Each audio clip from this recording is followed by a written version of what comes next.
রাজনৈতিক প্রতিহিংসা সীমান্তের কাঁটাতার পেরিয়ে এখন ক্রিকেট মাঠে আইপিএল থেকে মোস্তাফিজের নাম সরিয়ে দেওয়ার প্রতিক্রিয়ায় বাংলাদেশে আইপিএলের সম্প্রচারই বন্ধ করার সিদ্ধান্ত অন্তর্বর্তী সরকারের এমন শক্ত অবস্থানে খুশি বিসিবি। জাতীয় দলের তারকার মানহানির ব্যাপারে জিরো টলারেন্সের সিদ্ধান্ত বোর্ড সভাপতির। মোস্তাফিজ আমাদের দেশের অন্যতম একজন খেলোয়াড়, আমাদের ইতিহাসের অন্যতম সেরা ফাস্ট বোলার, এবং আমরা এখানে ফারুক ভাই আছেন, খালেদ মাসুদ পাইলট আছেন, এখানে অনেক ক্রিকেটার্সরা এখানে আছেন।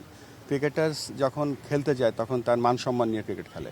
সো আমরা সকলে যে ক্রিকেট বোর্ডের কর্মকর্তারাও যারা আছেন বা ইনক্লুডিং মি, আমরা এটা ভালোভাবে নেই না। সরকার যে সিদ্ধান্ত নেয় সেটা আমরা সমর্থন করি। আইসিসিকে পাঠানো চিঠির জবাব আসতে পারে মঙ্গলবার। ক্রিকেটের সর্বোচ্চ নিয়ন্ত্রক সংস্থা যে পথেই হাঁটুক, ভারতে না যাবার ব্যাপারে নিজেদের অবস্থান বদলাতে চায় না ক্রিকেট বোর্ড। বিসিসিআইয়ের সাথে আমাদের যোগাযোগ নেই।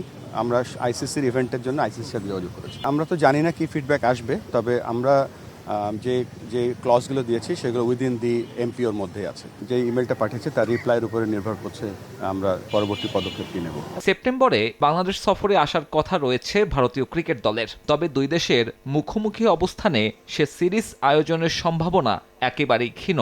আপাতত বিশ্বকাপের ওপরই নিজেদের সর্বোচ্চ মনোযোগ রাখতে চাচ্ছে বিসিবি। দু দেশের ক্রিকেট তো এটা বাইল্যাটারাল সিরিজ যেগুলো হবে, বিশ্বকাপে খেলা হবে, এগুলো একটা ব্যাপার, আর বিশ্বকাপে খেলতে যাওয়া আর সিকিউরিটি আরেকটা ব্যাপার। রাজনৈতিক কারণে একটা ছেলেকে এত ভালো ক্যালিবারের একটা প্লেয়ার যে তার অনেক কিছু দেখাতে পারতো এই আইপিএলে, সেটা করতে পারিনি, যেন আমরা দুঃখিত সবাই। আনুষ্ঠানিক মন্তব্য না করলেও সেপ্টেম্বর উইন্ডোতে ভারতের বিকল্প নিয়ে ভাবনা শুরু করে দিয়েছে বিসিবি। উল্লেখ্য, গত বছর নিরাপত্তার কারণ দেখিয়ে বাংলাদেশ সফরে অস্বীকৃতি জানায় বিসিসিআই।